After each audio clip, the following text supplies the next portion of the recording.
నమస్కారం సిటీ వార్తలకు స్వాగతం. భద్రాద్రి కొత్తగూడెం జిల్లా కొత్తగూడెం బీజేపీ జిల్లా కార్యాలయంలో పార్టీ జిల్లా అధ్యక్షుడు రంగకిరణ్, తాండ్ర వినోదరావు విలేకరుల సమావేశం నిర్వహించారు. మే 13న జరిగిన పార్లమెంట్ ఎన్నికల్లో బీజేపీకి ఓటు వేసి ఆదరించిన జిల్లా ప్రజలకు ధన్యవాదాలు తెలిపిన జిల్లా అధ్యక్షుడు రంగకిరణ్ అనంతరం తాండ్ర వినోదరావు మాట్లాడుతూ ప్రతి గ్రామంలోనూ ప్రతి బూత్లోనూ బీజేపీకి ప్రాతినిధ్యం లభించిందని, జిల్లాలో జీరోగా ఉన్న బీజేపీకి కొత్తగూడెంలో 30,000 ఓట్లు అతి తక్కువ సమయంలో సాధించామని, ఉమ్మడి ఖమ్మం జిల్లాలో ప్రజల సమస్యలు తెలుసుకున్నామని అన్నారు. ఈరోజు మీతో ప్రెస్ మీట్ ముఖాముఖి కలవటంలో ముఖ్య ఉద్దేశం మే 13వ తారీఖు జరిగినటువంటి సార్వత్రిక ఎన్నికల్లో భారతీయ జనతా పార్టీని భారతదేశం మొత్తం ఎలా ఆదరించిందో ఆ రకంగానే ఖమ్మం పార్లమెంటు అలాగే మహబూబాబాద్ పార్లమెంటు రెండు చోట్ల కూడా గతంలో కంటే భిన్నమైనటువంటి వాతావరణంలో ఎన్నికలు జరిగినప్పటికీ కూడా అత్యధికంగా భారతీయ జనతా పార్టీని ఆదరించి ఈ జిల్లాలో భారతీయ జనతా పార్టీ లేదు అనుకునేటువంటి వాతావరణం నుంచి లేదు, పార్టీ ఉంది, ఇక్కడ కార్యకర్తలు ఉన్నారు, నాయకులు ఉన్నారు, వారితో పాటుగా ప్రజలందరూ కూడా వారి యొక్క అభిమానాన్ని భారతీయ జనతా పార్టీ పంచినటువంటి విధానం మనం మొన్న ఎన్నికల్లో చూడటం జరిగింది.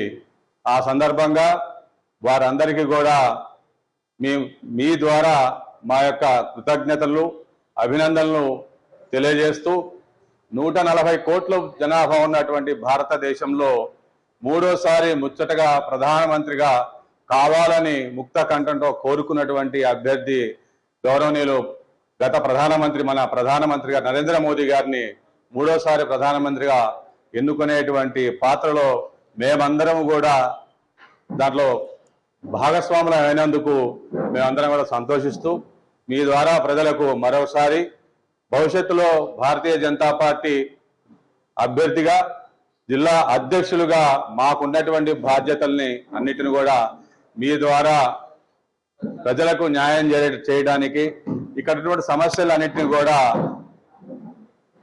కేంద్ర ప్రభుత్వంలో ఉన్నటువంటి భారతీయ జనతా పార్టీ అధ్యక్షులైనటువంటి కేంద్ర ప్రభుత్వానికి అలాగే రాష్ట్రంలో ఉన్నటువంటి కాంగ్రెస్ పార్టీ వారు వచ్చి 8 నెలలు అయిన సందర్భంగా ఇంకొక 2-3 నెలలు అయితే తప్ప వారు చేసేటువంటి కార్యక్రమాలకు ప్రజల్లో ఏ రకమైనటువంటి అభిప్రాయం ఉందో దాన్ని మేము ఎలుగెత్తి చెప్పడానికి ముందస్తు ప్రణాళికలో భాగంగానే మనకు వచ్చే 4 నెలల్లో ఉన్నటువంటి సర్పంచ్ ఎన్నికలు, అలాగే మున్సిపాలిటీ ఎన్నికలు, అలాగే జెడ్పీటీసీ, ఎంపీటీసీ ఈ ఎన్నికలు అన్నిట్లో కూడా భారతీయ జనతా పార్టీ తనదైనటువంటి శైలిలో ప్రయాణం చేస్తూ భారతీయ జనతా పార్టీ కార్యకర్తలు, నాయకులుగా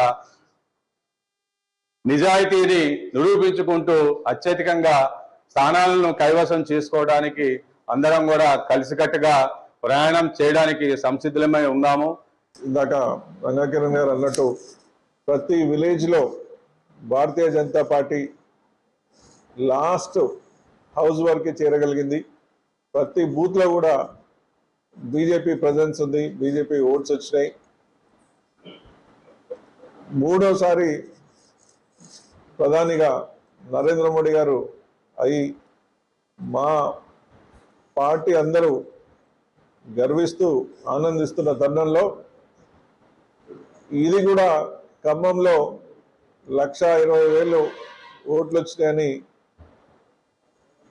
అందరికీ మమ్మల్ని అభినందిస్తున్నారు. మొన్న నేను స్వెరింగ్ ఇన్ సెరమనీ ఢిల్లీ పోయినప్పుడు కూడా అక్కడ కొంతమంది నార్త్ ఇండియా ఎంపీలు కూడా మీ ఖమ్మం గురించి మేము విన్నాము, మీ క్యాంపెయిన్ చాలా బాగుంది, మేము కూడా ఫాలో అవుతూ ఉండే, ఒక్కోసారి మీకు 1% నుండి 10% దాకా మీరు తీసుకెళ్ళగలిగారు. కాబట్టి మీతో పాటు భారతీయ జనతా పార్టీ ప్రతి ఒక్కరికి వారు అభినందనలు తెలియజేశారు. మేము ఎంతైతే అంటే నేను స్వతహాగా కొన్ని ఓట్లు వస్తాయని నేను ఎక్స్పెక్ట్ చేశాను, కానీ ప్రజల తీర్పు మనం రెస్పెక్ట్ చేయాలి. హ్యావింగ్ అంటే అలా అంటూ కూడా అతి తక్కువ సమయంలో ఇంత ప్రజా ఆదరణ, ముఖ్యంగా కొత్తగూడెం ఆల్మోస్ట్ 30,000 ఓట్స్ వచ్చినాయి. దీనికి ప్రజలు భారతీయ జనతా పార్టీ ఇక్కడ కూడా వస్తుందనే సంకేతం ఇది. మేము ఏదైతే విజన్ డాక్యుమెంట్లో ప్రతి గ్రామం తిరిగి, ప్రతి మండలం తిరిగి, మేము ఇక్కడ సమస్యలు ఏదైతే గుర్తుంచుకొని లాస్ట్ టైం మీ ప్రెస్ మీడియా ముఖంగా కూడా మేము విడుదల చేయడం జరిగింది. ఆ విజన్ డాక్యుమెంట్ మేము దాని ప్రకారం మా వంతు మేము సాయం చేస్తాం కూడా. మా లీడర్స్ అందరు కూడా మొన్న స్టేట్ పార్టీ సమీక్ష అయినప్పుడు కూడా వారు మనం చేసిన విజన్ డాక్యుమెంట్ వారు దాన్ని ఆల్రెడీ వారు నోటీస్లో ఉంది, చూసి చాలా సంతోషపడ్డారు.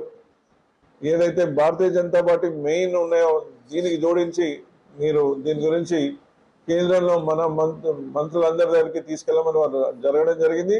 ఆల్రెడీ మేము ఆ ప్రాసెస్ స్టార్ట్ కూడా చేసినాం. కొత్తగూడెంలో ఎయిర్పోర్ట్ గురించి మేము మన సీతారాం నాయక్ గారు మేము కలిసి ఆల్రెడీ దాని పని స్టార్ట్ చేసినాం. మన సీతారాం నాయక్ గారు మినిస్టర్ని కలవడం జరిగింది, నేను మాట్లాడడం జరిగింది. వారు చాలా సంతోషపడ్డారు. నా మినిస్ట్రీలో ఈ కొత్తగూడెం ఇది ఉంది కాబట్టి, మన ప్రభుత్వం చేయగలుగుతుంది కాబట్టి మీరు దాని గురించి పేపర్ వర్క్ అంతా మీరు గ్యాదర్ చేసి మళ్ళీ మాకు ఇవ్వండి, నేను కూడా ఫాలోఅప్ చేస్తా అన్నారు. నేను నిన్న ఆల్రెడీ డీజీసీఏకి ఫోన్ చేయడం జరిగింది, మా మనిషిని పంపడం జరిగింది. యాక్చువల్గా ఇవ్వాలి ఆ పేపర్స్ వచ్చేది ఉండే, బట్ రేపు ఎల్లుండి వాళ్ళు చెప్తా అన్నారు ఎక్కడ ఆగింది, ఫైల్ ఎక్కడ ఉందని. మేము స్థానిక నాయకుల్ని, ఇక్కడ ప్రభుత్వాన్ని కోరుతున్నాం, మా వంతు ఏదన్నా మా వల్ల ఉంటే మేము 1 ఫోన్ కాల్ అవే, ఒక్క ఫోన్ చేస్తే మేము దీన్ని ముందుకు తీసుకెళ్ళడం జరుగుతుంది. ఎందుకంటే కొన్ని సిటీ వార్తల సమాప్తం. నమస్కారం.